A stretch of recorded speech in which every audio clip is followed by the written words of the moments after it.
ਆ ਜਿਹੜੇ ਸਾਊ ਤੇ ਸਿਵਲਾਈਜ਼ਡ ਸਮਝੇ ਜਾਂਦੇ ਆ ਨਾ ਜੀ, ਆਪਦੇ ਆਪ ਨੂੰ ਬਾਹਲੇ ਬੀਬੇ ਜੇ ਬਣਾ ਕੇ ਪੇਸ਼ ਕਰਦੇ, ਇਹ ਬਿਰਤੀ ਵਾਲੇ ਹਰ ਮੌਕੇ ਪੁੱਠੇ ਪਾਸੇ ਚੱਲਦੇ। ਆਪ ਕਿਸੇ ਜਹੀ ਨਾ ਤੇ ਗੱਲ ਕਰਨੋਂ ਰਹੀ ਵੀ ਜੇਕਰ ਤੁਸੀਂ ਖਾਲਿਸਤਾਨ ਦਾ ਬੋਝ ਚੱਕਣ ਜੋਗੇ ਨਹੀਂ, ਮੰਨ ਲੈਂਦੇ ਆ ਕਿ ਤੁਸੀਂ ਖਾਲਿਸਤਾਨ ਸ਼ਬਦ ਮੂੰਹ ਚੋਂ ਕੱਢਣ ਜੋਗੇ ਵੀ, ਚੁੱਪ ਕਰਕੇ ਤਮਾਸ਼ਾ ਦੇਖੋ। ਇਸ ਮੁਲਕ ਦੇ ਵਿੱਚ ਬੇਸ਼ੁਮਾਰ ਹਿੰਦੂ ਭਾਈਚਾਰੇ ਦੇ ਲੋਕ ਨੇ ਜਿਹੜੇ ਹਿੰਦੂ ਰਾਸ਼ਟਰ ਦੀ ਗੱਲ ਦਾ ਨਾ ਵਿਰੋਧ ਕਰਦੇ, ਨਾ ਸਹਿਮਤੀ ਪ੍ਰਗਟਾਉਂਦੇ, ਤੇ ਜਿਹੜੇ ਲੜ ਰਹੇ ਲੋਕ ਨੇ ਉਹਨਾਂ ਦੇ ਰਾਹ ਰੋੜੇ ਨਹੀਂ ਜਿਹੜੇ ਹਿੰਦੂ ਰਾਸ਼ਟਰ ਦੀ ਗੱਲ ਕਰਦੇ। ਇਹ ਬਿਮਾਰੀ ਸਾਡੀ ਕੌਮ ਦੇ ਵਿੱਚ ਆ। ਜੇਕਰ ਕੋਈ ਹੋਰ ਕਿਸੇ ਢੰਗ ਤਰੀਕੇ ਨਾਲ ਕੌਮ ਦੀ ਸੇਵਾ ਕਰਦਾ ਹੈ, ਭਾਈ ਜਿਹਦੀਆਂ ਸੱਚੇ ਪਾਤਸ਼ਾਹ ਵੱਲੋਂ ਉਹਦੀ ਡਿਊਟੀ ਲੱਗੀ ਆ, ਸੇਵਾ ਲੱਗੀ ਆ, ਅਗਲਾ ਕਰ ਰਿਹਾ, ਤੇ ਉਹਨੂੰ ਫਿਕਰ ਨਹੀਂ, ਉਹਦੇ ਪਰਿਵਾਰ ਨੂੰ ਫਿਕਰ ਨਹੀਂ, ਇਹ ਘਰੇ ਬੈਠੇ ਲੇਰਾਂ ਮਾਰੀ ਜਾਂਦੇ।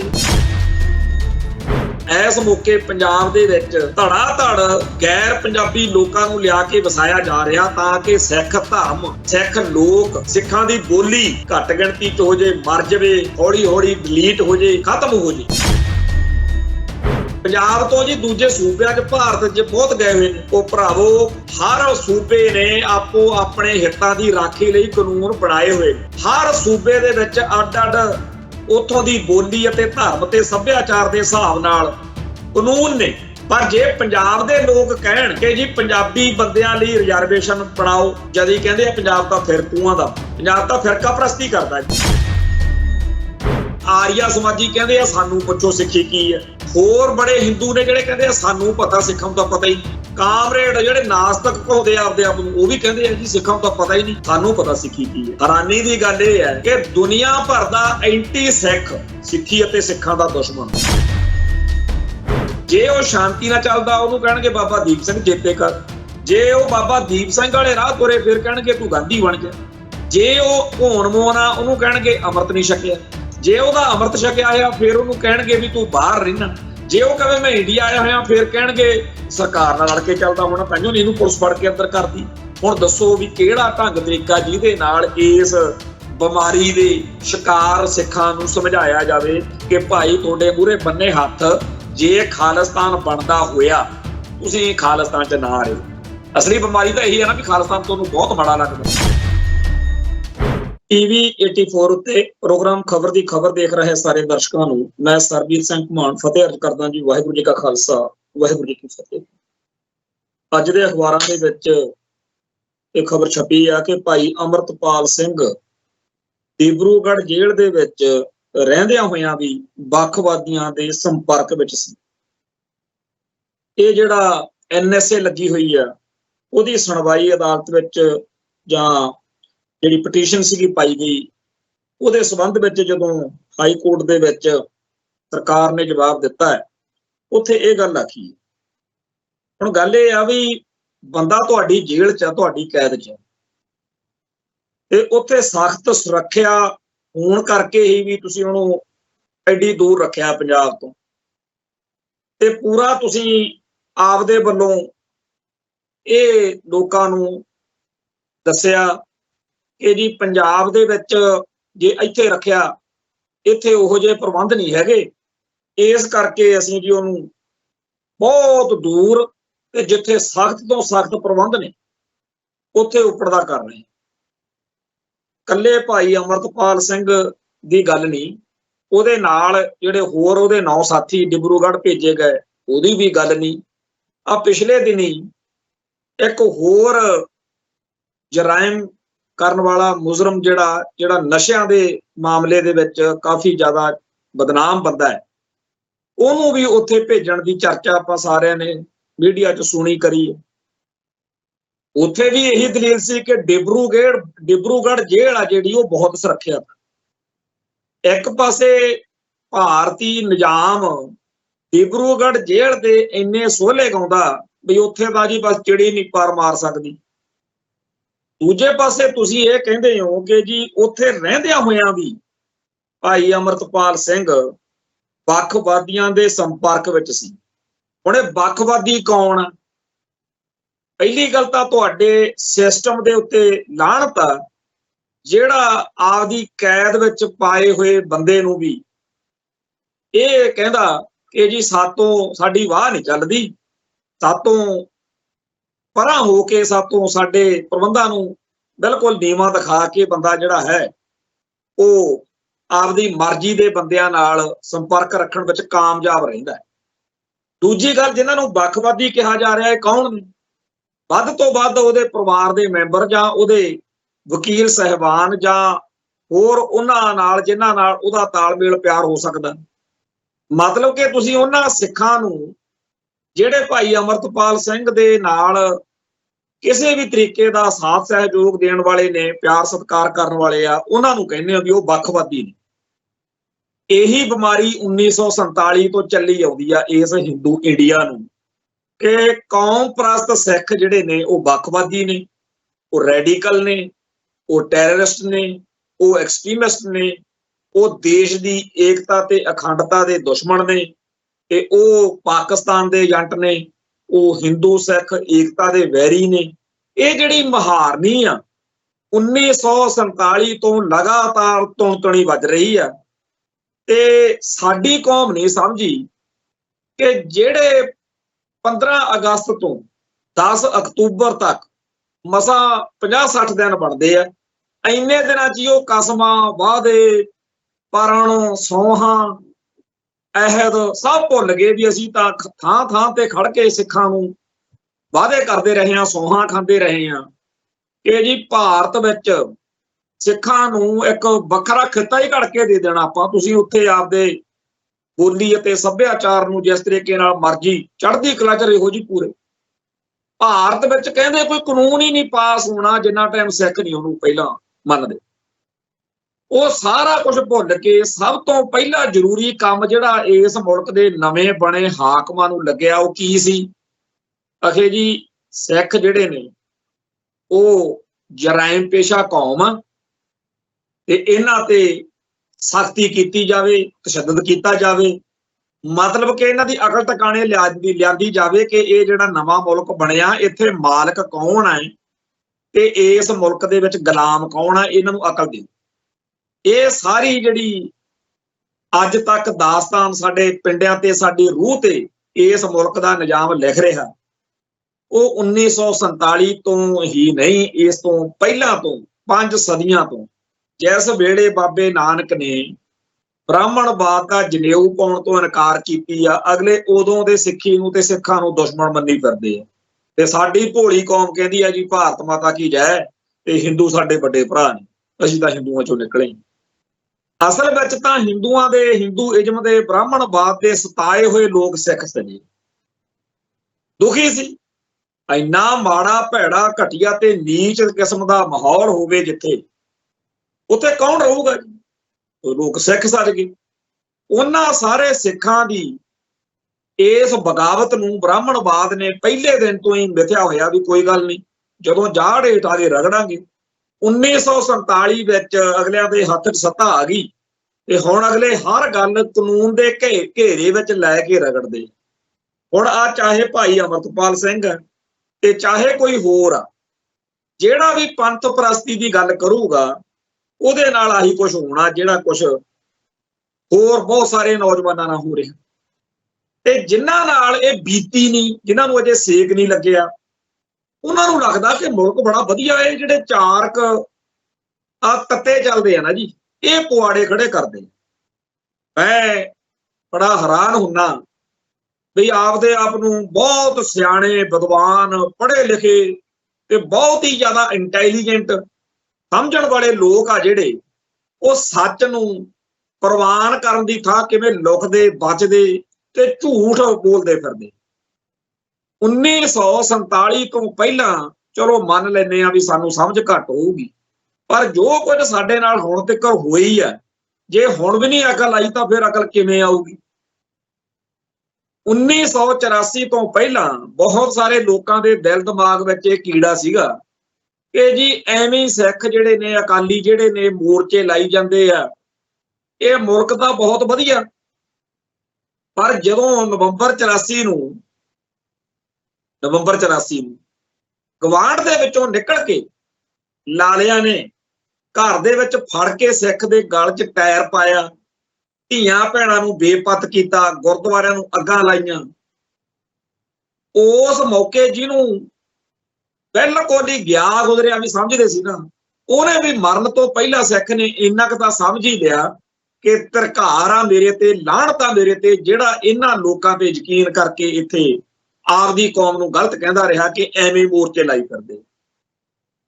ਕਿਉਂਕਿ ਜਦੋਂ ਜਾਨ ਨਿਕਲਦੀ ਆ, ਜਦੋਂ ਬੰਦਾ ਬਿਲਕੁਲ ਸਿਖਰ ਤੇ ਸੱਚ ਨੂੰ ਨੰਗਾ ਚਿੱਟਾ ਨਾਚ ਕਰਦੇ ਨੂੰ ਦੇਖਦਾ, ਇਹ ਭੋਰਾ ਪਰ ਮਾਸੂਮ ਬਾਲੜੀਆਂ ਬਿਰਧ ਮਾਈਆਂ ਕਿਵੇਂ ਇਹ ਬੇਪਤ ਕਰ ਰਹੇ ਨੇ, ਤੇ ਸਾਰੇ ਕਾਸੇ ਨੂੰ ਇਸ ਮੁਲਕ ਦੇ ਹਾਕਮਾਂ ਦੀ ਸਰਪ੍ਰਸਤੀ ਅਖੇਰੀ ਜਦੋਂ ਵੱਡਾ ਦਰਖਤ ਡਿੱਗਦਾ ਤੇ ਧਰਤੀ ਕੰਬਦੀ ਹੁੰਦੀ। ਇਹ ਸਾਰਾ ਕੁਝ ਜਦੋਂ ਵਾਪਰਿਆ, ਉਦੋਂ ਬਾਅਦ ਵਿੱਚ ਵੀ ਜਿਨ੍ਹਾਂ ਸਿੱਖਾਂ ਨੂੰ ਭਾਰਤ ਮਾਤਾ ਕੀ ਜੈ ਵਾਲਾ ਬੁਖਾਰ ਚੜਿਆ ਹੋਇਆ, ਉਹਨਾਂ ਦਾ ਕੀ ਕੀਤਾ ਜਾ ਸਕਦਾ। ਫਿਰ ਤਾਂ ਗੱਲ ਇਹੀ ਆ ਨਾ ਕਿ ਭਾਈ ਜਦੋਂ ਤੁਹਾਡੇ ਨਾਲ ਜਿੰਨਾ ਟਾਈਮ ਖੁਦਨਾ ਨਹੀਂ ਵਾਪਰਦੀ, ਉਦੋਂ ਤੱਕਰ ਫਿਰ ਤੁਹਾਡਾ ਜਿਹੜਾ ਇਹ ਬੁਖਾਰ ਆ ਇਹ ਲੈਣਾ ਨਹੀਂ। ਬੜੇ ਲੋਕ ਨੇਗੇ ਜੀ ਜਿਨ੍ਹਾਂ ਨੂੰ ਬੜੀ ਤਕਲੀਫ ਆ ਕਿ ਸਾਡੇ ਵਰਗੇ ਬੰਦੇ ਸੱਚੀ ਸੁੱਚੀ ਗੱਲ ਕਿਉਂ ਕਹਿੰਦੇ ਆ, ਕਿਉਂ ਕਹਿੰਦੇ ਆ ਕਿ ਜੇਕਰ ਸਿੱਖੀ ਅਤੇ ਸਿੱਖਾਂ ਨੇ ਬਚਣਾ ਹੈ ਤਾਂ ਭਾਈ ਆਪਦਾ ਆਜ਼ਾਦ ਖਾਲਿਸਤਾਨ ਮੁਲਕ ਲੈਣਾ ਪੈਣਾ। ਬੜੀ ਤਕਲੀਫ ਆ ਸਾਡੇ ਤੇ ਕਿ ਜੀ ਇਹ ਕਿਉਂ ਕਹਿੰਦੇ ਆ ਕਿ ਭਾਰਤ ਵਿੱਚ ਇੱਥੇ ਇਸ ਮੁਲਕ ਦੇ ਵਿੱਚ ਇਸ ਮੁਲਕ ਦਾ ਸੰਵਿਧਾਨ, ਇਸ ਮੁਲਕ ਦੀ ਕਾਨੂੰਨ ਪਾਲਿਕਾ, ਵਿਧਾਨ ਪਾਲਿਕਾ, ਨਿਆਂ ਪਾਲਿਕਾ ਪੂਰੀ ਤਰ੍ਹਾਂ ਹਿੰਦੂਤਵੀ ਏਜੰਡੇ ਵਾਲਿਆਂ ਦੇ ਹੱਥਾਂ 'ਚ, ਤੇ ਉਹ ਉਸ ਹਿਸਾਬ ਨਾਲ ਸਾਰਾ ਕੁਝ ਚੱਲਦਾ ਜਿਵੇਂ ਉਹਨਾਂ ਨੂੰ ਪੁੱਗਦਾ ਬਹੁ ਗਿਣਤੀ ਨੂੰ। ਤੇ ਘੱਟ ਗਿਣਤੀਆਂ ਸਾਰੀਆਂ ਹੀ ਔਖੀਆਂ ਨੇ, ਪਰ ਸਿੱਖਾਂ ਦਾ ਤਾਂ ਖਰਾ ਹੀ ਔਖਾ ਇੱਥੇ। ਈਸਾਈਆਂ ਦੇ ਮਗਰ ਈਸਾਈ ਭਾਈਚਾਰੇ ਦੇ ਬਹੁਤ ਸਾਰੇ ਮੁਲਕ ਨੇ ਇਸ ਸੰਸਾਰ ਦੇ ਵਿੱਚ, ਨਕਸ਼ੇ ਤੇ ਬੜੇ ਮੁਲਕ ਨੇ, ਮੁਸਲਮਾਨਾਂ ਦੇ ਵੀ ਮੁਲਕ ਨੇ। ਅਗਲੇ ਭੂਤਨੀ ਤਾਂ ਉਹਨਾਂ ਦੀ ਭਲਾਈ ਫਿਰਦੇ ਆ, ਤੇ ਆਪਣੇ ਮਗਰ ਕੌਣ ਹੈ? ਆਪਣਾ ਤਾਂ ਲੈ ਦੇ ਕੇ ਫਿਰ ਗੱਲ ਇਹੀ ਰਹਿ ਜਾਂਦੀ ਹੈ ਕਿ ਆਪਣਾ ਕੋਈ ਨਹੀਂ ਹੈ ਜੀ, ਆਪਣਾ ਸਤਿਗੁਰ ਪਿਆਰਾ ਜੀ।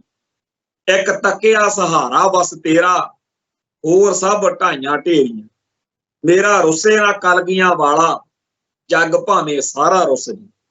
1947 ਤੋਂ ਲੈ ਕੇ ਅੱਜ ਤੱਕ ਜੋ ਸਾਡੇ ਨਾਲ ਵਾਪਰੀ ਹੈ, ਜੇ ਕੋਈ ਹੋਰ ਕੌਮ ਹੁੰਦੀ ਵਾਹੀ ਬੀਜੀ ਨਾ ਥਿਆਉਂਦੀ। ਇਹ ਉਸ ਸੱਚੇ ਪਾਤਸ਼ਾਹ ਦੀ ਰਹਿਮਤ ਕਿਰਪਾ ਸਮਝੀਏ ਕਿ ਅੱਜ ਵੀ ਸਿੱਖਾਂ ਦੇ ਵਿੱਚ ਆਪਦੇ ਹੱਕਾਂ ਤੇ ਹਿੱਤਾਂ ਲਈ ਲੜਨ ਮਰਨ ਦੀ ਗੱਲ ਹੈ।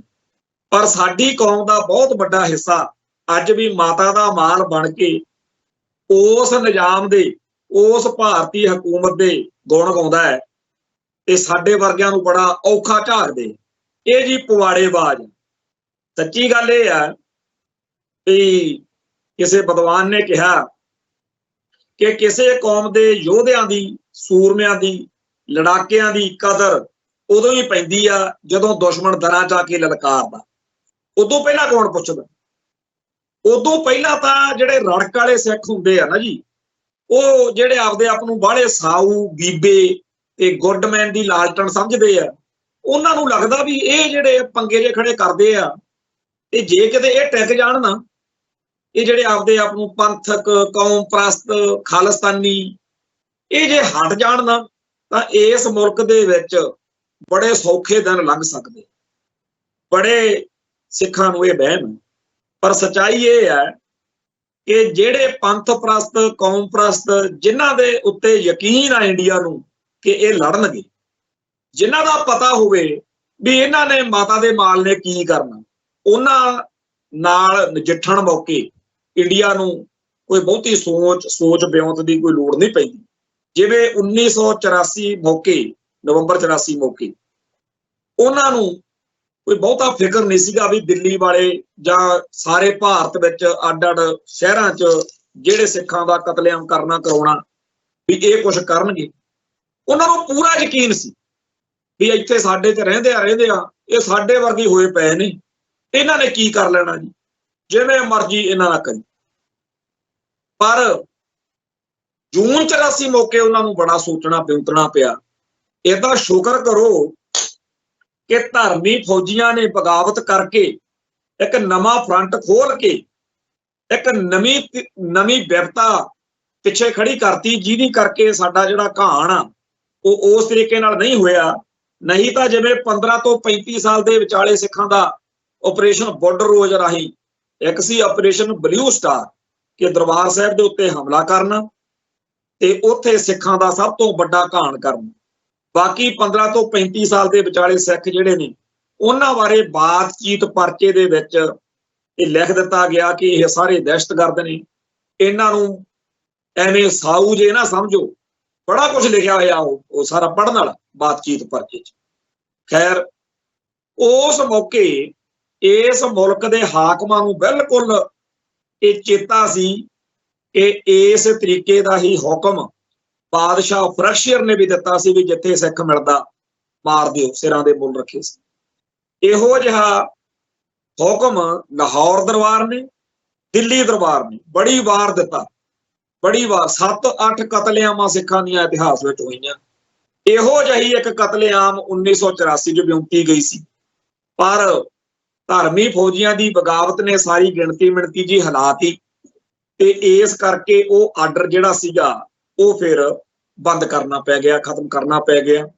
ਖੈਰ, ਸਿੱਖਾਂ ਨੇ ਜਿਨ੍ਹਾਂ ਨੂੰ ਸਾਡੇ ਆ ਜਿਹੜੇ ਅੱਜ ਕੱਲ੍ਹ ਬਾਹਲੇ ਸਾਊ ਸਿਵਲਾਈਜ਼ਡ ਪੜ੍ਹੇ ਲਿਖੇ ਬੀਬੇ ਸਿੱਖ, ਭਾਰਤ ਮਾਤਾ ਕੀ ਜੈ ਵਾਲੇ, ਜਿਹੜੇ ਤਿਰੰਗੇ ਚੱਕ ਕੇ 15 ਅਗਸਤ ਤੇ 26 ਜਨਵਰੀ ਨੂੰ ਸਭ ਤੋਂ ਮੂਹਰੇ ਫਿਰਦੇ ਹੁੰਦੇ ਨੇ, ਜਿਨ੍ਹਾਂ ਨੂੰ ਇਹ ਸਭ ਤੋਂ ਵੱਧ ਨਿੰਦਦੇ ਭੰਡਦੇ ਆ ਨਾ ਜੀ, ਉਹਨਾਂ ਵਿੱਚੋਂ ਸਾਡੇ ਪਿੰਡਾਂ ਦੇ ਉਹ ਨੌਜਵਾਨ ਸੂਰਮੇ ਜਿਨ੍ਹਾਂ ਦੇ ਅੰਦਰ ਸਿੱਖੀ ਸੀਗੀ, ਬੇਸ਼ੱਕ ਇੰਡੀਅਨ ਸਟੇਟ ਸਿਸਟਮ ਦੇ ਫੈਲਾਏ ਹੋਏ ਮਕੜ ਜਾਲ ਵਿੱਚ ਫਸ ਕੇ ਕਈ ਗੜਬੜਾਂ ਉਹਨਾਂ ਦੇ ਵਿੱਚ ਆਈਆਂ ਹੋਈਆਂ ਸੀ, ਕਈ ਗਲਤੀਆਂ ਜਿਹੜੀਆਂ ਸਿੱਖ ਫਲਸਫੇ ਦੇ, ਸਿੱਖ ਮਰਿਆਦਾ ਦੇ ਹਿਸਾਬ ਨਾਲ ਸਿੱਖ ਨੂੰ ਨਹੀਂ ਕਰਨੀਆਂ ਚਾਹੀਦੀਆਂ ਉਹ ਕਰਦੇ ਸੀ।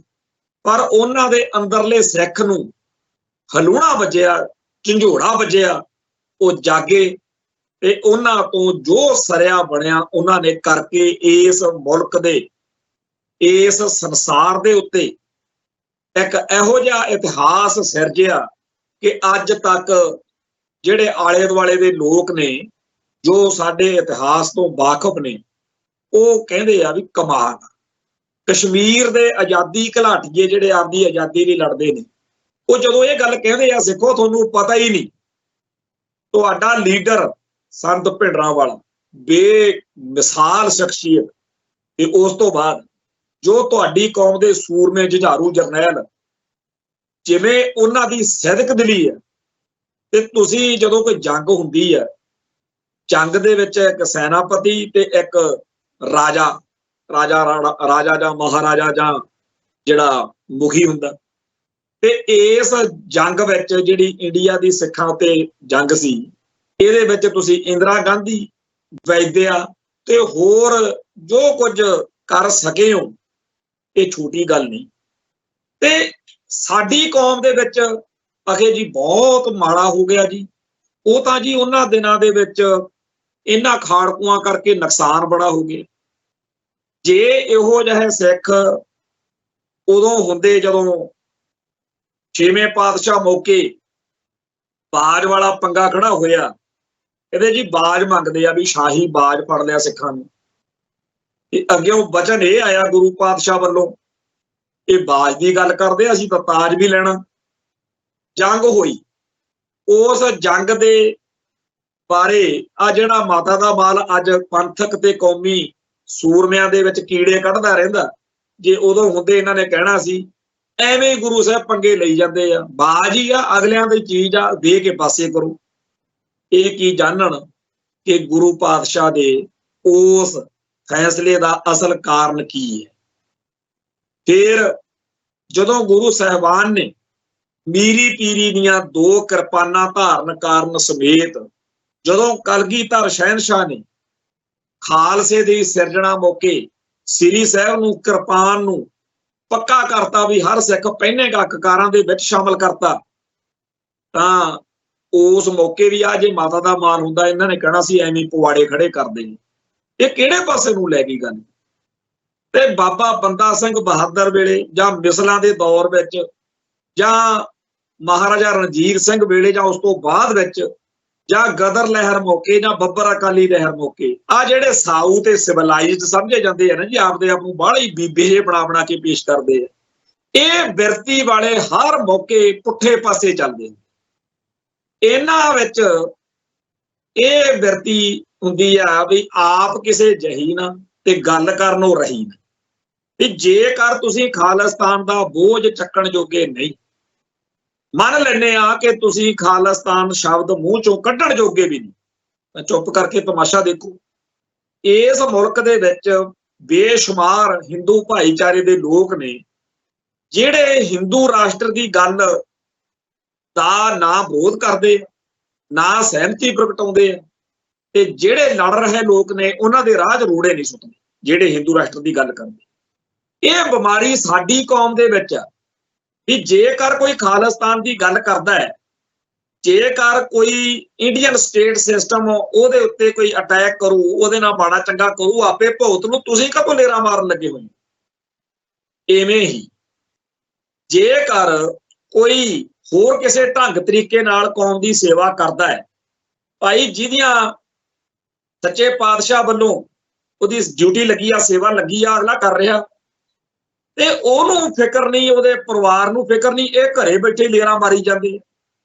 ਅਸਲ ਵਿੱਚ ਇਹ ਬੰਦੇ ਚੀਕ ਝਗਾੜਾ ਪਾ ਕੇ ਅਸਲ ਵਿੱਚ ਦੁਸ਼ਮਣ ਨੂੰ ਇਹ ਦੱਸ ਰਹੇ ਨੇ ਕਿ ਇਹੀ ਨਹੀਂ ਜੀ, ਇਹਨਾਂ ਨੂੰ ਫੜ ਲਓ, ਸਾਨੂੰ ਨਾ ਕੁਛ, ਅਸੀਂ ਨਹੀਂ ਇਹਨਾਂ ਦੇ ਨਾਲ ਹੈਗੇ, ਅਸੀਂ ਨਹੀਂ ਇਹਨਾਂ ਦੇ ਨਾਲ ਹੈਗੇ। ਇਹ ਦੱਸਣ ਲਈ, ਇਹ ਸਮਝਾਉਣ ਲਈ ਇਹ ਪੂਰਾ ਜ਼ੋਰ ਲਾ ਰਹੇ ਨੇ ਸੋਸ਼ਲ ਮੀਡੀਆ ਦੇ ਉੱਤੇ।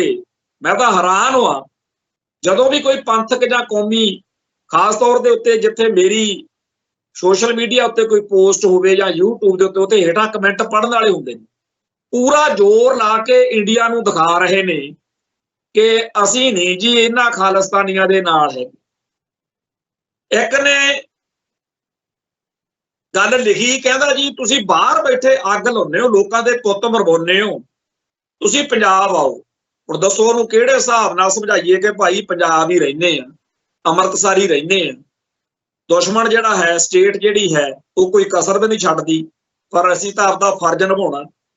ਬਾਬਾ ਬਲਾਕਾ ਸਿੰਘ ਜਿਹਨੇ ਜਾ ਕੇ ਬੁੱਢੇ ਜੋੜ ਰਾਜਸਥਾਨ ਵਿੱਚ ਦੱਸਿਆ ਸੀ ਕਿ ਭਾਈ ਤੁਸੀਂ ਇੱਥੇ ਆ ਕੇ ਬਹਿ ਗਏ ਖਾਲਸਾ ਜੀ, ਮੱਸਾ ਰੰਗੜ ਤਾਂ ਦਰਬਾਰ ਸਾਹਿਬ ਦਾ, ਗੁਰੂ ਸਾਹਿਬ ਦੇ ਦਰਬਾਰ ਦੀ ਇਸ ਤਰੀਕੇ ਨਾਲ ਬੇਪੱਤੀ ਕਰ ਰਿਹਾ, ਤੇ ਉੱਥੋਂ ਸਿੱਖ ਜਿਹੜੇ ਆ ਉਹ ਆਏ, ਮੱਸੇ ਦਾ ਲੈ ਕੇ ਸਿਰ ਵੱਢ ਕੇ। ਉਵੇਂ ਹੀ ਇਸ ਖਾਲਸਾ ਪੰਥ ਦੇ ਵਿੱਚ ਹਰੇਕ ਕੋਲੇ ਅਲੱਗ-ਅਲੱਗ ਤਰ੍ਹਾਂ ਦੀ ਸੇਵਾ ਹੈ। ਕੋਈ ਬੋਲ ਕੇ, ਕੋਈ ਲਿਖ ਕੇ, ਕੋਈ ਕਾਰਵਾਈਆਂ ਕਰਕੇ, ਕੋਈ ਇਤਿਹਾਸ ਸੰਭਾਲ ਕੇ, ਕੋਈ ਕਿਸੇ ਵੀ ਤਰੀਕੇ ਨਾਲ, ਹਜ਼ਾਰਾਂ ਢੰਗ ਤਰੀਕੇ ਆ ਸੇਵਾ, ਤੇ ਹਰੇਕ ਨੂੰ ਆਪਦੇ ਸੁਭਾਅ ਮੁਤਾਬਕ, ਆਪਦੀ ਇੱਛਾ ਮੁਤਾਬਕ ਸੇਵਾ ਕਰਨ ਦਾ ਹੱਕ। ਅਸੀਂ ਤਾਂ ਇਹ ਵੀ ਕਹਿੰਦੇ ਆ ਕਿ ਜੇ ਤੁਸੀਂ ਖਾਲਿਸਤਾਨ ਦੇ ਵਿਰੋਧੀ ਹੋ, ਕੋਈ ਟੈਨਸ਼ਨ ਨਹੀਂ, ਤੁਸੀਂ ਦੱਬ ਕੇ ਖਾਲਿਸਤਾਨ ਦੇ ਖਿਲਾਫ ਲਿਖੋ, ਖਾਲਿਸਤਾਨ ਦੇ ਖਿਲਾਫ ਬੋਲੋ। ਪਿਛਲੇ ਦਿਨੀ ਇੱਕ ਬੀਬੀ ਮਨਵੀਰ ਕੌਰ ਦੀ ਆਪਾਂ ਚਰਚਾ ਕੀਤੀ ਹੈ, ਉਹਨੇ ਇੱਕ ਚੈਨਲ ਹੀ ਖੋਲ ਲਿਆ ਵਿਚਾਰੀ ਨੇ, ਸੋਸ਼ਲ ਪੋਸਟ, ਉਹ ਦੁਨੀਆ ਚੋਂ ਲੱਭ ਕੇ ਬੰਦੇ ਜਾ ਰਹੀ ਆ ਕਿ ਜਿਹੜੇ ਖਾਲਿਸਤਾਨ ਦੇ ਖਿਲਾਫ ਲੋਕਾਂ ਨੂੰ ਭੜਕਾ ਸਕਣ, ਖਾਲਿਸਤਾਨ ਦੇ ਖਿਲਾਫ ਲਾਮਬੰਦੀ ਹੋ ਸਕੇ। ਹੋਰ ਵੀ ਜਿਹੜੇ ਖਾਲਿਸਤਾਨ ਦੇ ਵਿਰੋਧੀ ਆ, ਪੂਰਾ ਜ਼ੋਰ ਲਾਓ ਤਾਂ ਕਿ ਜਦੋਂ ਇਤਿਹਾਸ ਵਿੱਚ ਖਾਲਿਸਤਾਨ ਬਣ ਜਾਵੇ ਤਾਂ ਤੁਸੀਂ ਇਹ ਕਹਿਣ ਜੋਗੇ ਨਾ ਰਹੋ ਵੀ ਅਸੀਂ ਤਾਂ ਰੋਕ ਲੈਣਾ ਸੀ, ਸਾਨੂੰ ਪੂਰਾ ਮੌਕਾ ਨਹੀਂ ਮਿਲਿਆ। ਖਾਲਿਸਤਾਨ ਨੇ ਤਾਂ ਬਣਨਾ ਹੀ ਆ, ਪਰ ਤੁਸੀਂ ਖਾਲਿਸਤਾਨ ਦੇ ਖਿਲਾਫ ਜਿਹੜਾ ਹੈਗਾ ਪੂਰਾ ਜ਼ੋਰ ਲਾਓ ਤਾਂ ਕਿ ਤੁਹਾਡੀਆਂ ਆਉਣ ਵਾਲੀਆਂ ਜਿਹੜੀਆਂ ਨਸਲਾਂ ਨੇ, ਤੁਹਾਡੀਆਂ ਪੁਸ਼ਤਾਂ ਨੇ, ਉਹ ਸ਼ਰਮਸ਼ਾਰ ਹੋਇਆ ਕਰਨ ਕਿ ਖਾਲਿਸਤਾਨ ਤਾਂ ਬਣਨਾ ਹੀ ਬਣਨਾ ਸੀ। ਸਾਡੇ ਪੁਰਖਿਆਂ ਨੇ, ਸਾਡੇ ਵੱਡੇ ਵਡੇਰਿਆਂ ਨੇ ਭਾਰਤ ਮਾਤਾ ਦੀ ਸੇਵਾ ਕੀਤੀ, ਖਾਲਿਸਤਾਨ ਦੇ ਖਿਲਾਫ ਡਟੇ ਰਹੇ। ਭਾਈ ਕੋਈ ਅਕਲ ਨੂੰ ਹੱਥ ਮਾਰੋ, ਆਪਦੇ ਘਰ ਨੂੰ, ਆਪਦੀ ਕੌਮ ਨੂੰ ਤਰਜੀਹ ਦੇਈਦੀ, ਆਪਦੀ ਕੌਮ ਨੂੰ ਤਰਜੀਹ ਦੇਈਦੀ ਆ, ਆਪਦੇ ਘਰ ਨੂੰ ਤਰਜੀਹ ਦੇਈਦੀ ਆ। ਦੁਸ਼ਮਣ ਬਾਤ ਕਰੇ ਅਣਹੋਣੀ, ਜੇਕਰ ਤੁਸੀਂ ਖਾਲਿਸਤਾਨ ਦੇ ਸੰਘਰਸ਼ ਵਿੱਚ ਕਿਸੇ ਵੀ ਰੂਪ 'ਚ ਹਿੱਸਾ ਨਹੀਂ ਲੈ ਸਕਦੇ ਤਾਂ ਕੋਈ ਮਤਲਬ ਨਹੀਂ ਕਿ ਤੁਸੀਂ ਵਿੱਚ ਆਓ, ਆਰਾਮ ਨਾਲ ਪਾਸੇ ਬਹਿ ਕੇ ਤਮਾਸ਼ਾ ਦੇਖੋ, ਕੋਈ ਚੱਕਰ ਨਹੀਂ। ਜੇਕਰ ਬੀਤੇ ਦੌਰ ਦੇ ਵਿੱਚ ਬੇਸ਼ੁਮਾਰ ਗੁਰਸਿੱਖਾਂ ਨੇ ਪੰਥ ਲਈ ਕੁਰਬਾਨੀਆਂ ਕੀਤੀਆਂ ਨੇ, ਤੇਗਾ ਮਾਰੀਆਂ ਨੇ, ਤਾਂ ਜਿਹੜਾ ਉਸ ਮੌਕੇ ਕਰਦਾ ਸੀ ਉਹਨੂੰ ਪਤਾ ਹੁੰਦਾ ਸੀ ਕਿ ਮੇਰੇ ਨਾਲ ਇਹਦੇ ਬਦਲੇ 'ਚ ਕੀ ਹੋਊਗਾ। ਇਵੇਂ ਹੀ ਗਾਹਾਂ ਜਿਨ੍ਹਾਂ ਨੇ ਇਸ ਕੌਮ ਦੀ ਸੇਵਾ ਕਰਨੀ ਆ, ਉਹਨਾਂ ਨੂੰ ਪਤਾ पर आपां एवें घरे बैठे चीकां मारी जाने। जिहदे नाल होनी आ ओनू उन्ना फिकर नहीं, वो गुरु की भै भावनी च लग्या होया। इस मौके सारे कौम नूं, सारे दुनिया भर च लोकां नूं पता कनेडा दा फिर रौला पैंदा। उत्थे एक होर ਸਿੰਘ बारे चर्चा कि कनेडियन सिस्टम ने कहता कि भाई हरदीप सिंह निज्जर वांग इंडियन स्टेट सिस्टम तैनूं भी निशाना बना सकदा है। इवें अमरीका दे विच बहुत सारे ਸਿੰਘਾਂ ਦੀ लिस्ट बीते समय दे विच अमेरिकन सिस्टम ने जारी की। इवें ही दुनिया भर के होर मुल्कां दे विच पता नहीं कित्थे किहदा जिहड़ा ये स्टेट सिस्टम कतल करन नूं फिरदा, पर उन्हां किसे नूं कोई फिकर थोड़ी आ भी असीं हरेक नूं पता कि उस अकाल पुरख वाहिगुरू ने जिथे लिखी आ, जिवें लिखी आ, उवें जान जानी। इस शरीर ने एक ना एक दिन भांडे ने टुटना ही है, पर जान तो पहला असीं किते कमजोरी ना दिखा दईए। इतिहास ये लिखे कि आखिरी साह तक वह पंथ नूं समर्पित रहा, आखिरी साह तक खालिस्तान ते पहरा दिंदा रहा। सो जिहड़े भैण भरा बिना किसी गल तो, बिना किसी लोड़ तो खालिस्तान के खिलाफ भुगतदे आ, उन्हां नूं अकल नूं हथ मारना चाहिदा कि भाई तुसीं जेकर साथ नहीं दे सकते, दो तरीके हुंदे आ गल। एक तां समझ नहीं, समझो गल नूं, लोड़ की है, खालिस्तान की लोड़ क्यों। सरदार ਸਰੂਪ ਸਿੰਘ नारंग इंग्लैंड के एक बजुर्ग, उन्हां दी एक किताब आ खालिस्तान की लोड़ क्यों। वो पढ़ो, समझो, चर्चा करो, डिस्कशन करो। जिवें एक सिख सोफिस्टिकेट्स ग्रुप हुंदा सी 1975 तो लैके 80-82 तक, वो जिहड़े साडी कौम दी एलीट, जिहड़े पढ़े लिखे लोग, जिहड़े सियाणे इंटलैक्चुअल बंदे सी, वो डिस्कशन करते सी, चर्चा करते सी बह के, वाई नॉट खालिस्तान, खालिस्तान क्यों नहीं। इस टॉपिक के उत्ते हक च ते खिलाफ चर्चा करते सी। विरोध कोई भैड़ी गल नहीं है, पर उहदे विचों कुछ निकले। अन्नी दे थे आपदे ही हिसाब नाल घोड़ा दब्बी रखना भी ये तां बहुत माड़ी गल आ। भाई दूजे दा भी पक्ष हुंदा, दूजे दी भी कोई गल हुंदी है। एवें नहीं लोग इत्थे तक आ गए। सिख तां 1947 मौके ननकाना साहिब समेत जो कुछ पाकिस्तान च छड्ड के आए ने, जिवें असीं लखां भैण भरा आपदे उस मौके गवाए ने, जिड्डी वड्डी कीमत असीं दित्ती है, उहनूं सरमुख रख के कदों सिखां ने सोचिया सी, कदों चाहिया सी कि आपां इस मुल्क तो अलग कदे होवांगे जां होना चाहिए। पर दुश्मन बात करे अणहोणी, अगलियां ने उस दिन तो ही इक्को ही राह फड़ लिया भी छत्तर फिरो, जलील करो, दबैल बना के रखो, घसियारे बना के रखो, आए दिन कोई ना कोई स्यापा। आ पंजाब दे पिंडां च जाके देखो, इस मौके कल मलेरकोटले की खबर सी, अज एक वीडियो आ साडे तरनतारन इलाके दी घुम रही है। कहते कहाउंदे विचारे किसान जिहड़े ने वो उत्थे पुलिस तो छित्तर खा रहे ने, मारन वाले भी पग्गां वाले ने, जिन्हां दे छित्तर फिर रहा वो भी पग्गां वाले ने, क्योंकि दिल्ली दरबार का हुक्म आ कि इत्थों दी सड़क कड्ढणी है। ते वो सिर्फ यही कहते हैं ना कि साडे जिहड़ी ये जमीन है इहदा सानूं सही रेट दिता जाए, ना वो रेट दे रहे ने, नाले जमीन खो रहे ने, ते उपरों जुल्म हो रहा। इवें ही इस मुल्क दे विच, इस खित्ते दे विच जदों जी करदा अगले बेइज्जती करदे आ, उहो जे कानून बनाउंदे आ। आ पंजाब दी धरती जिहदे बारे 1947 तो पहला ये सारी लीडरशिप पिटदी सी सड़कां ते उत्ते खड़ के बई तुसीं जी साडे नाल रलो, आपां एक वखरा खित्ता दे दांगे जी जिथे पंथ नूं, पंजाब नूं। पर जदों पंजाबी सूबा बनाउण दी गल आई, बहुत बड़े संघर्ष तो बाद जदों ये सूबा बनिया तां मुख तौर ते तां गल इन्नी की सी ना कि जी सिखां दी बहु गिणती वाला सूबा, जिथे सिख सभ्याचार, सिखां दी बोली, पंजाबी बोली का बोलबाला हो। पर उदण तो ही अगलियां ने मिथ लिया कि इत्थों सिखां दी घट गिणती करनी है, हर हरबा वरतिया जा रहा। इस मौके पंजाब दे विच धड़ा धड़ गैर पंजाबी लोकां नूं लिया के वसाया जा रहा ताकि सिख धर्म, सिख लोक, सिखां दी बोली घट गिणती च हो जाए, मर जाए, ਹੌਲੀ ਹੌਲੀ ਡਿਲੀਟ ਹੋ ਜੇ, ਖਤਮ ਹੋ ਜੇ। ਤੇ ਦੂਜੀਆਂ ਕੌਮਾਂ ਦੇ ਲੋਕ ਜੇ ਉਹਨਾਂ ਤੋਂ ਅੱਕੇ ਹੋਏ, ਜੇਕਰ ਉਹਨਾਂ ਤੋਂ ਦੁਖੀ ਹੋਏ ਕਿਸੇ ਥਾਂ ਤੇ ਚਾਰ ਸਿੱਖ ਭਰਾ ਬੈਠ ਕੇ ਕੋਈ ਗੱਲ ਕਹਿੰਦੇ ਆ ਤਾਂ ਤੁਰੰਤ ਅਦਾਲਤ ਦਾ ਹੁਕਮ ਆ ਜਾਂਦਾ। ਅਦਾਲਤ ਕੀ ਹੁਕਮ ਕਰਦੀ ਆ ਕਿ ਇੱਕ ਡੀਸੀ ਨੂੰ, ਐਸਐਸਪੀ ਨੂੰ, ਹੋਰ ਅਧਿਕਾਰੀਆਂ ਨੂੰ ਡਿਊਟੀ ਲਾਓ, ਜੇਕਰ ਕੋਈ ਪ੍ਰਵਾਸੀ ਮਜ਼ਦੂਰ ਆ ਕੇ ਕਵੇ ਕਿ ਮੈਨੂੰ ਫਲਾਣੇ ਬੰਦੇ ਨੇ ਆਹ ਗੱਲ ਕਹੀ ਆ, ਤੁਰੰਤ ਉਹਦੇ ਖਿਲਾਫ ਕਾਰਵਾਈ ਹੋਵੇ। ਤੇ ਇਹ ਇਸ ਖਿੱਤੇ ਦੇ ਅਸਲ ਮਾਲਕ ਆ ਜਿਹੜੇ, ਉਹਨਾਂ ਨੂੰ ਧੱਕ ਕੇ ਕੰਧ ਨਾਲ ਲਾਇਆ ਜਾ ਰਿਹਾ। ਤੇ ਜਿਹੜੇ ਆਊਟਸਾਈਡਰ ਨੇ, ਜਿਹੜੇ ਬਾਹਰੋਂ ਆਏ ਨੇ, ਜਿਨ੍ਹਾਂ ਨੇ ਸਾਡੀ ਧਰਤੀ, ਸਾਡੇ ਹਿੱਤਾਂ ਦੇ ਉਲਟ ਭੁਗਤਣਾ, ਉਹਨਾਂ ਨੂੰ ਸਰਕਾਰੀ ਸਰਪ੍ਰਸਤੀ, ਹਕੂਮਤੀ ਸਰਪ੍ਰਸਤੀ ਮਿਲ ਰਹੀ ਹੈ। ਹੁਣ ਜਿਹੜੇ ਭੈਣ ਭਰਾ ਸਾਡੇ ਆ ਮਾਤਾ ਦਾ ਮਾਲ ਆ, ਜਿਹੜੇ ਬੀਬੇ ਬਾਲਕ ਸਿੱਖ ਨੇ, ਉਹਨਾਂ ਨੂੰ ਫੇਰ ਬੁਖਾਰ ਚੜ ਜਾਣਾ ਵੀ ਇਹ ਤਾਂ ਬੜੀ ਮਾੜੀ ਗੱਲ ਹੈ ਜੀ, ਸਾਡੇ ਭੈਣ ਭਰਾ ਵੀ ਤਾਂ ਬਾਹਰਲੇ ਮੁਲਕਾਂ 'ਚ ਗਏ ਹੋਏ ਨੇ, ਪੰਜਾਬ ਤੋਂ ਜੀ ਦੂਜੇ ਸੂਬਿਆਂ 'ਚ, ਭਾਰਤ 'ਚ ਬਹੁਤ ਗਏ ਹੋਏ ਨੇ। ਉਹ ਭਰਾਵੋ, ਹਰ ਸੂਬੇ ਨੇ ਆਪੋ ਆਪਣੇ ਹਿੱਤਾਂ ਦੀ ਰਾਖੀ ਲਈ ਕਾਨੂੰਨ ਬਣਾਏ ਹੋਏ ਨੇ। ਹਰ ਸੂਬੇ ਦੇ ਵਿੱਚ ਅੱਡ ਅੱਡ ਉੱਥੋਂ ਦੀ ਬੋਲੀ ਅਤੇ ਧਰਮ ਤੇ ਸੱਭਿਆਚਾਰ ਦੇ ਹਿਸਾਬ ਨਾਲ ਕਾਨੂੰਨ ਨੇ। ਤੇ ਇੱਥੇ ਜੀ ਪੰਜਾਬ ਤੋਂ ਆ ਕੇ ਜਾਂ ਦੂਜੇ ਸੂਬਿਆਂ ਤੋਂ ਲੋਕ ਆ ਕੇ ਜ਼ਮੀਨ ਨਹੀਂ ਖਰੀਦ ਸਕਦੇ। ਇੱਥੇ ਜੀ ਜੇ 10 ਮੁੰਡੇ ਕਿਸੇ ਨੇ ਕੰਮ ਤੇ ਰੱਖਣੇ ਆ ਤਾਂ ਉਹਨੂੰ 7 ਮੁੰਡੇ ਸਾਡੇ ਇੱਥੋਂ ਦੇ ਰੱਖਣੇ ਪੈਣਗੇ। ਹਰ ਖਿੱਤੇ ਦੇ ਵਿੱਚ, ਹਰ ਸੂਬੇ ਦੇ ਵਿੱਚ, ਪੰਜਾਬ ਦੇ ਵਿੱਚ, ਪੰਜਾਬ ਤੋਂ ਬਾਹਰ ਭਾਰਤ ਵਿੱਚ ਇਹੋ ਜਿਹੇ ਕਾਨੂੰਨ ਬਣੇ ਹੋਏ ਨੇ। ਪਰ ਜੇ ਪੰਜਾਬ ਦੇ ਲੋਕ ਕਹਿਣ ਕਿ ਜੀ ਪੰਜਾਬੀ ਬੰਦਿਆਂ ਲਈ ਰਿਜ਼ਰਵੇਸ਼ਨ ਬਣਾਓ, ਜਦ ਹੀ ਕਹਿੰਦੇ ਆ ਪੰਜਾਬ ਤਾਂ ਫਿਰਕੂਆਂ ਦਾ, ਪੰਜਾਬ ਤਾਂ ਫਿਰਕਾ ਪ੍ਰਸਤੀ ਕਰਦਾ ਜੀ। ਜੇਕਰ ਪੰਜਾਬ ਦੇ ਲੋਕ ਕਹਿਣ ਕਿ ਜੀ ਦੂਜੇ ਸੂਬਿਆਂ ਤੋਂ ਆਉਣ ਵਾਲੇ ਲੋਕਾਂ ਨੂੰ ਇੱਥੇ ਕੰਮ ਕਰਨ ਦਾ ਹੱਕ ਤਾਂ ਹੈ, ਪਰ ਇੱਥੇ ਦੇ ਪੱਕੇ ਸਿਟੀਜ਼ਨ ਨਾ ਬਣ ਦਿਓ ਤੇ ਉਹਨਾਂ ਨੂੰ ਜ਼ਮੀਨ ਜਾਇਦਾਦਾਂ ਖਰੀਦਣ ਨਾ ਦਿਓ, ਤੇ ਅਗਲੇ ਕਹਿੰਦੇ ਆ ਜੀ ਇਹ ਤਾਂ ਹੋਊਗਾ। ਜੇ ਕਹੀਏ ਵੀ ਹਿਮਾਚਲ ਦੇ ਵਿੱਚ ਨਾਲ ਲੱਗਦਾ ਸਾਡੇ ਪੰਜਾਬ ਚੋਂ ਹੀ ਬਣਿਆ, ਕਹਿੰਦੇ ਜੀ ਉਹਨਾਂ ਦੀ ਗੱਲ ਨਾ ਕਰੋ, ਇਹ ਪੰਜਾਬ ਆ। ਪੰਜਾਬ ਤਾਂ ਜਿਵੇਂ ਸ਼ਾਮਲਾਟ ਆ, ਪੰਜਾਬ ਦੇ ਵਿੱਚ ਜੋ ਮਰਜ਼ੀ।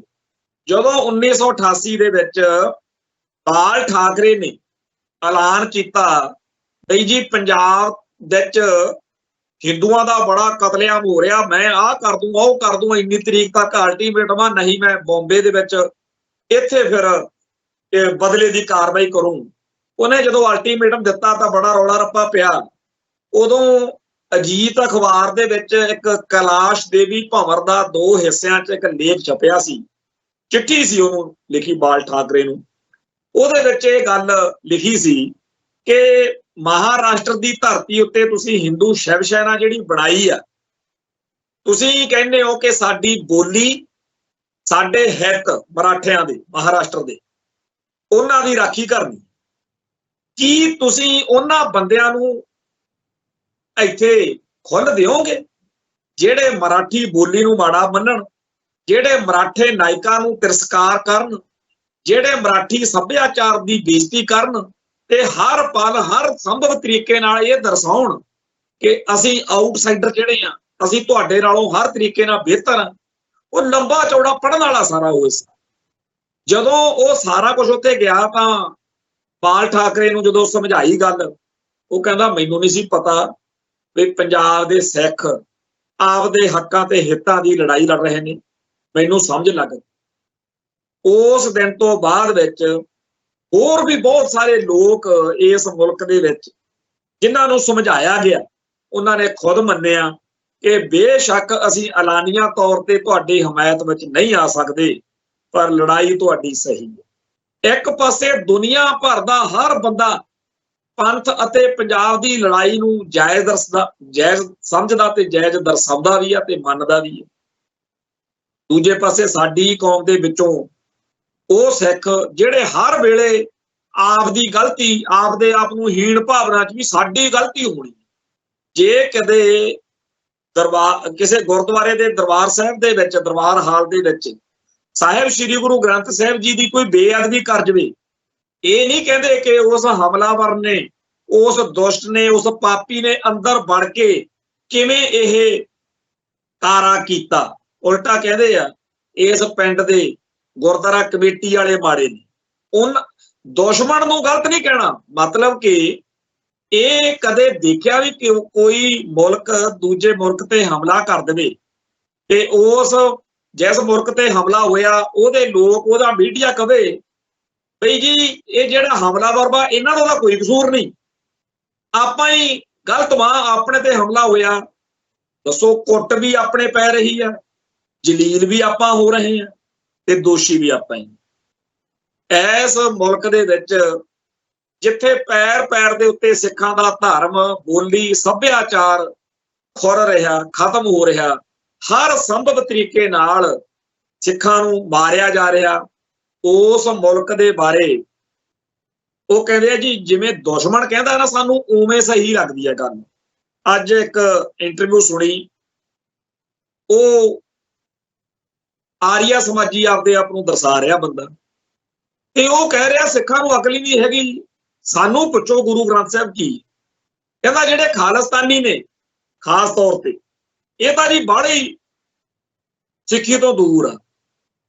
ਮੈਂ ਹੈਰਾਨ ਇਸ ਗੱਲ ਤੇ ਆ ਵੀ ਆਰੀਆ ਸਮਾਜੀ ਕਹਿੰਦੇ ਆ ਸਾਨੂੰ ਪੁੱਛੋ ਸਿੱਖੀ ਕੀ ਹੈ।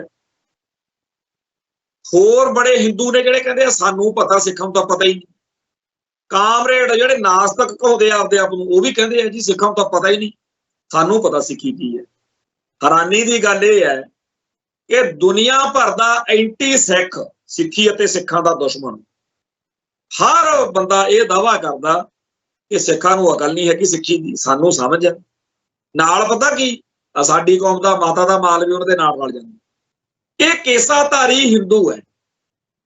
ਇੱਕ ਹਿੰਦੂ ਹੋਵੇ ਤੇ ਉੱਪਰੋਂ ਕੇਸਾਧਾਰੀ ਹਿੰਦੂ, ਯਾਨੀ ਕਿ ਕੇਸ ਰੱਖੇ ਹੋਏ ਨੇ, ਦਾੜਾ ਪ੍ਰਕਾਸ਼ ਆ, ਕਈਆਂ ਦੇ ਗਾਤਰੇ ਕਿਰਪਾਨਾਂ ਵੀ ਆ, 5 ਕਕਾਰ ਵੀ ਪਹਿਨੇ ਆ, ਬਾਣੀ ਬੜੀ ਕੰਠ, ਪਰ ਹਰ ਵੇਲੇ ਸਿੱਖਾਂ ਨੂੰ ਕੋਸੀ ਜਾਣਾ, ਸਿੱਖਾਂ ਨੂੰ ਦੋਸ਼ੀਆਂ ਵਾਲੇ ਕਟਹਿਰੇ 'ਚ ਰੱਖਣਾ, ਹਰ ਵੇਲੇ ਸਿੱਖਾਂ ਨੂੰ ਹੀ ਗਲਤ ਮੰਨਣਾ। ਇਹ ਬਿਰਤੀ ਜਿਹੜੀ ਆ ਮੈਨੂੰ ਤਾਂ ਲੱਗਦਾ ਨਹੀਂ ਕਿਸੇ ਹੋਰ ਕੌਮ ਦੇ ਵਿੱਚ ਵੀ ਹੁੰਦੀ ਹੋ। ਹੋਰ ਕਿਸੇ ਕੌਮ 'ਚ, ਖਾਸ ਤੌਰ ਤੇ ਜਿਨ੍ਹਾਂ ਨਾਲ ਸਾਡਾ ਵਾਹ ਹਿੰਦੂਆਂ ਨਾਲ, ਹਿੰਦੂਆਂ 'ਚੋਂ ਕਦੇ ਕੋਈ ਬੰਦਾ ਨਹੀਂ ਮੈਂ ਦੇਖਿਆ ਜਿਹਨੇ ਕਿਹਾ ਹੋਵੇ ਕਿ ਆਪਣਾ ਨੁਕਸ, ਕਦੇ ਕਿਸੇ ਹਿੰਦੂ ਨੂੰ ਇਹ ਕਹਿੰਦਾ ਮੈਂ ਨਹੀਂ ਦੇਖਿਆ। ਸਾਡੀ ਕੌਮ ਇੱਕ ਤਾਂ ਵੈਸੇ ਹੀ ਘੱਟ ਗਿਣਤੀ 'ਚ, ਉੱਪਰੋਂ ਲੜਨ ਭਿੜਨ ਵਾਲੇ, ਕੌਮ ਦੀਆਂ ਜ਼ਿੰਮੇਵਾਰੀਆਂ ਨਿਭਾਉਣ ਵਾਲੇ ਜਿੰਨੇ ਕੁ ਹੁੰਦੇ ਆ, ਉਹਨਾਂ ਦੇ ਰਾਹ 'ਚ ਰੋੜੇ ਸੁੱਟਣ ਵਾਲੇ, ਉਹਨਾਂ ਨੂੰ ਤੰਗ ਕਰਨ ਵਾਲੇ, ਉਹਨਾਂ ਨੂੰ ਨਿਸ਼ਾਨਾ ਬਣਾਉਣ ਵਾਲੇ, ਉਹਨਾਂ ਨੂੰ ਮਾੜਾ ਚੰਗਾ ਕਹਿਣ ਵਾਲੇ, ਇਹਨਾਂ ਦੀ ਗਿਣਤੀ ਜਿਹੜੀ ਹੈਗੀ ਆ ਉਹ ਬਹੁਤ ਜ਼ਿਆਦਾ। ਤੇ ਇਹ ਸਾਰੇ ਆਪਦੇ ਆਪ ਨੂੰ ਸਮਝਦੇ ਇਉਂ ਆ ਵੀ ਅਸੀਂ ਸਿੱਖੀ ਦਾ ਬਹੁਤ ਸਿਰ ਤੇ ਚੱਕੀ ਫਿਰਦੇ ਆ। ਜੇ ਕਿਤੇ ਆ ਪੰਥਕ ਤੇ ਖਾਲਿਸਤਾਨੀ ਸਿੱਖ ਇਹ ਪਾਸੇ ਹੋ ਜਾਣ ਨਾ ਤੇ ਇਸ ਮੁਲਕ ਦੇ ਵਿੱਚ ਆਪਣੇ ਬਾਰੇ ਨੇ। ਹੈਰਾਨੀ ਦੀ ਗੱਲ ਇਹ ਹੈ ਕਿ ਇਹ ਲੋਕ ਜਦੋਂ ਵੀ ਕਿਤੇ ਕੌਮ ਨੂੰ ਲੋੜ ਹੁੰਦੀ ਆ, ਵਿਪਤਾ ਪੈਂਦੀ ਆ, ਉਦੋਂ ਕਿਤੇ ਲੱਭਦੇ ਨੇ, ਉਦੋਂ ਕਿਤੇ ਨਹੀਂ ਦਿਖਣੇ। ਸਰਸਿਆਂ ਦਾ ਰੌਲਾ ਪੈ ਜੇ ਤਾਂ ਨਹੀਂ ਦਿਖਣੇ, ਭਨਿਆਲੇ ਦਾ ਰੌਲਾ ਪੈ ਜੇ ਤਾਂ ਨਹੀਂ ਦਿਖਣੇ, ਕਿਤੇ ਨਹੀਂ ਦਿਖਣੇ।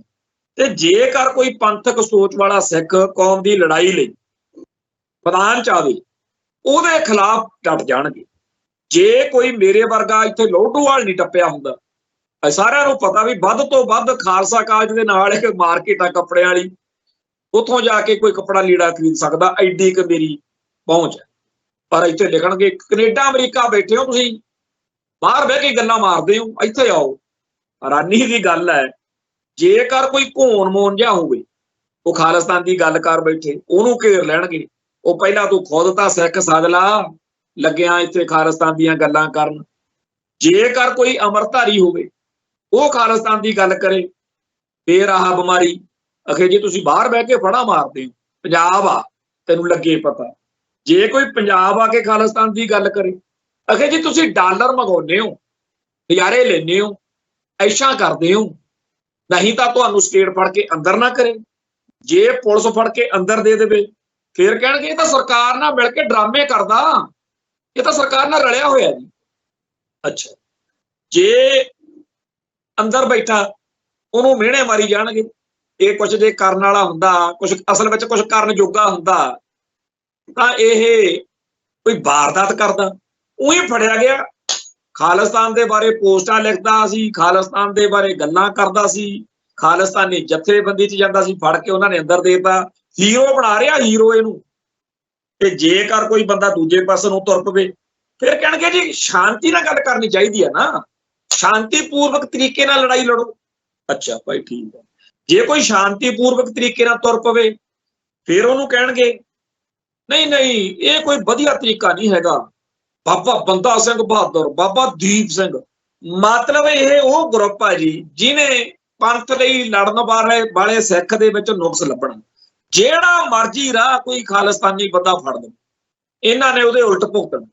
ਜੇ ਉਹ ਸ਼ਾਂਤੀ ਨਾਲ ਚੱਲਦਾ ਉਹਨੂੰ ਕਹਿਣਗੇ ਬਾਬਾ ਦੀਪ ਸਿੰਘ ਜੇਤੇ ਕਰ, ਜੇ ਉਹ ਬਾਬਾ ਦੀਪ ਸਿੰਘ ਵਾਲੇ ਰਾਹ ਤੁਰੇ ਫਿਰ ਕਹਿਣਗੇ ਤੂੰ ਗਾਂਧੀ ਬਣ ਜਾ, ਜੇ ਉਹ ਹੋਣ ਮੋਨ ਆ ਉਹਨੂੰ ਕਹਿਣਗੇ ਅੰਮ੍ਰਿਤ ਨਹੀਂ ਛਕਿਆ, ਜੇ ਉਹਦਾ ਅੰਮ੍ਰਿਤ ਛਕਿਆ ਆ ਫਿਰ ਉਹਨੂੰ ਕਹਿਣਗੇ ਵੀ ਤੂੰ ਬਾਹਰ ਰਹਿਣਾ, ਜੇ ਉਹ ਕਹੇ ਮੈਂ ਇੰਡੀਆ ਆਇਆ ਹੋਇਆ ਫਿਰ ਕਹਿਣਗੇ ਸਰਕਾਰ ਨਾਲ ਲੜ ਕੇ ਚੱਲਦਾ ਹੋਣਾ, ਤਾਂਹੀਓ ਨਹੀਂ ਇਹਨੂੰ ਪੁਲਿਸ ਫੜ ਕੇ ਅੰਦਰ ਕਰਦੀ। ਹੁਣ ਦੱਸੋ ਵੀ ਕਿਹੜਾ ਢੰਗ ਤਰੀਕਾ ਜਿਹਦੇ ਨਾਲ ਇਸ ਬਿਮਾਰੀ ਦੇ ਸ਼ਿਕਾਰ ਸਿੱਖਾਂ ਨੂੰ ਸਮਝਾਇਆ ਜਾਵੇ ਕਿ ਭਾਈ ਤੁਹਾਡੇ ਮੂਹਰੇ ਬੰਨੇ ਹੱਥ, ਜੇ ਖਾਲਿਸਤਾਨ ਬਣਦਾ ਹੋਇਆ ਤੁਸੀਂ ਖਾਲਿਸਤਾਨ 'ਚ ਨਾ ਰਹੋ। ਅਸਲੀ ਬਿਮਾਰੀ ਤਾਂ ਇਹੀ ਹੈ ਨਾ ਵੀ ਖਾਲਿਸਤਾਨ ਤੁਹਾਨੂੰ ਬਹੁਤ ਮਾੜਾ ਲੱਗਦਾ। ਦਿੱਲੀ ਸਿੱਖ ਗੁਰਦੁਆਰਾ ਪ੍ਰਬੰਧਕ ਕਮੇਟੀ ਦਾ ਇੱਕ ਪ੍ਰਧਾਨ ਕਾਲਕਾ ਜੀ, ਉਹਦੀ ਵੀਡੀਓ ਘੁੰਮ ਰਹੀ ਹੈ। ਇਹੋ ਜਿਹੀਆਂ ਹੋਰ ਕਈ ਨੇ ਜਿਹੜੇ ਸੋਸ਼ਲ ਮੀਡੀਆ ਦੇ ਦੌਰ ਦੇ ਵਿੱਚ ਬਣਾ ਕੇ ਵੀਡੀਓਜ਼ ਪਾਉਂਦੇ ਖਾਲਿਸਤਾਨ ਦੇ ਖਿਲਾਫ, ਬੜਾ ਭੜਕਾ ਰਹੇ ਲੋਕਾਂ। ਭਾਈ ਤੁਹਾਨੂੰ ਮੋਟੇ ਤੌਰ ਤੇ ਸਮੱਸਿਆ ਖਾਲਿਸਤਾਨ ਤੋਂ ਆ, ਠੀਕ ਆ। ਜੇ ਖਾਲਿਸਤਾਨ ਬਣਦਾ ਦਿਖਿਆ ਤੁਸੀਂ, ਤੁਹਾਨੂੰ ਪਹਿਲਾਂ ਦੱਸ ਦਿੱਤਾ ਜਾਊਗਾ ਉਹਦਾ ਟੈਂਡ ਫੋੜੀ ਚੁੱਕਿਓ, ਤੁਸੀਂ ਆਪਦੇ ਭਰਾਵਾਂ ਕੋਲੇ ਰਿਓ ਜਿਹੜੇ ਤੁਹਾਡੇ ਨਾਲ ਨਵੰਬਰ 84 ਵਰਗੀ ਕਰਨਗੇ। ਆ ਜਿਹੜੇ 1947 ਮੌਕੇ ਮੁਸਲਮਾਨ ਭਾਰਤ ਵਿੱਚ ਉਦੋਂ ਹਿੰਦੂ ਭਾਈਚਾਰੇ ਦੇ ਅਸਰ ਹੇਠ ਇੱਥੇ ਰਹਿ ਪਏ, ਉਹ ਪਾਕਿਸਤਾਨ ਦੇ ਵਿੱਚ ਚੰਗੇ ਆ ਮਾੜੇ ਆ। ਕਿਉਂਕਿ ਜਦੋਂ ਜਨਾਹ ਨੂੰ ਪੁੱਛਿਆ ਸੀ ਨਾ ਵੀ ਕਹਿੰਦਾ ਗਾਂਧੀ ਕਹਿੰਦਾ ਛੋਟਾ ਜਿਹਾ ਬਣੂ ਜੀ ਪਾਕਿਸਤਾਨ, ਕਹਿੰਦੇ ਉਹਨੇ ਜੇਬ ਚੋਂ ਰੁਮਾਲ ਕੱਢ ਕੇ ਟੇਬਲ ਤੇ ਵਿਛਾਤਾ, ਕਹਿੰਦਾ ਐਡਾ ਕੁ ਬਣੂ, ਕਹਿੰਦਾ ਨਹੀਂ ਇਹਦੇ ਨਾਲੋਂ ਤਾਂ ਵੱਡਾ ਹੋਊ। ਕਹਿੰਦਾ ਗਾਂਧੀ ਜੀ ਮੈਨੂੰ ਮੇਰਾ ਮੁਲਕ ਚਾਹੀਦਾ ਆਜ਼ਾਦ, ਜਿੱਥੇ ਅਸੀਂ ਆਪਦੀ ਮਰਜ਼ੀ ਦੇ ਫੈਸਲੇ ਆਪ ਕਰੀਏ। ਸੋ ਪਾਕਿਸਤਾਨ ਚੰਗਾ ਆ ਮਾੜਾ ਆ ਪਰ ਆਪਦਾ ਮੁਲਕ ਅਗਲੇ ਨੂੰ। ਆ ਜਿਹੜੇ ਮੁਸਲਮਾਨ ਭਾਰਤ 'ਚ ਬੈਠੇ ਆ ਇੱਥੇ ਖੰਭੇ ਨਾਲ ਬੰਨ ਕੇ ਛੱਤਰ ਫੇਰਦੇ ਹੁੰਦੇ ਆ, ਨਾਲੇ ਕਹਿੰਦੇ ਆ ਕਹਿ ਜੈ ਸ਼੍ਰੀ ਰਾਮ। ਚੌਥੇ ਕੁ ਦਿਨ ਘੇਰ ਲੈਂਦੇ ਆ, ਅਗੇ ਜੀ ਗਊ ਦਾ ਮਾਸ ਖਾਂਦੇ ਆ। ਹਿੰਦੂਆਂ ਦੀਆਂ ਭਾਵਨਾਵਾਂ ਹੀ ਭਾਵਨਾਵਾਂ ਨੇ, ਬਾਕੀ ਕਿਸੇ ਦੀ ਕੋਈ ਭਾਵਨਾ ਨਹੀਂ ਇਸ ਮੁਲਕ। ਸੋ ਇਸ ਮੁਲਕ ਦੇ ਵਿੱਚ ਜਿੱਥੇ ਪੰਥ ਲਈ, ਕੌਮ ਲਈ, ਧਰਮ ਲਈ ਲੜਨ ਮਰਨ ਵਾਲਿਆਂ ਦੇ ਖਿਲਾਫ ਦਿੱਲੀ ਦਰਬਾਰ ਆ, ਉੱਥੇ ਸਾਡਾ ਭਾਈਚਾਰਾ ਜਿਹੜਾ ਹੈ ਉਹ ਵੀ ਪੂਰਾ ਜ਼ੋਰ ਲਾ ਕੇ ਲੱਗਿਆ ਹੋਇਆ। ਸੱਚੇ ਪਾਤਸ਼ਾਹ ਇਹਨਾਂ ਨੂੰ ਸਮੱਤ ਬਖਸ਼ਣ। ਤੇ ਸਭ ਤੋਂ ਵੱਡੀ ਗੱਲ ਇਹ ਕਿ ਜਿਹੜੀ ਸਾਡੀਆਂ ਸਿੱਖ ਸੰਸਥਾਵਾਂ ਸੀ ਜਿਨ੍ਹਾਂ ਦੇ ਸਿਰ ਦੇ ਉੱਤੇ ਆਪਣੀ ਕੌਮ ਨੇ ਅੱਗੇ ਵਧਣਾ ਸੀ, ਲੜਾਈ ਲੜਨੀ ਸੀ, ਅਕਾਲ ਤਖਤ ਸਾਹਿਬ, ਸ਼੍ਰੋਮਣੀ ਅਕਾਲੀ ਦਲ ਤੇ ਸ਼੍ਰੋਮਣੀ ਗੁਰਦੁਆਰਾ ਪ੍ਰਬੰਧਕ ਕਮੇਟੀ, ਉਹਨਾਂ ਦਾ ਜੋ ਹਾਲ ਆ, ਕਿਉਂਕਿ ਕੱਲ ਨੂੰ ਸਰਦਾਰ ਸੁਖਬੀਰ ਸਿੰਘ ਜੀ ਬਾਦਲ ਨੇ ਅਕਾਲ ਤਖਤ ਸਾਹਿਬ ਤੇ ਪੇਸ਼ ਹੋਣਾ ਤੇ ਭੁੰਦੜ ਸਾਹਿਬ ਨੂੰ ਅੱਜ ਕਹਿੰਦੇ ਆ ਜੀ ਦੇਤੀ ਪ੍ਰਧਾਨਗੀ। ਤੋਂ ਭੁੰਦੜ ਸਾਹਿਬ, ਦਲਜੀਤ ਸਿੰਘ ਚੀਮਾ ਜੀ ਤੇ ਸਰਦਾਰ ਮਹੇਸ਼ਿੰਦਰ ਸਿੰਘ ਗਰੇਵਾਲ ਸਮੇਤ ਬਾਦਲ ਸੈਨਾ ਸਾਰੀ ਲੱਗੀ ਹੋਈ ਆ ਜੀ।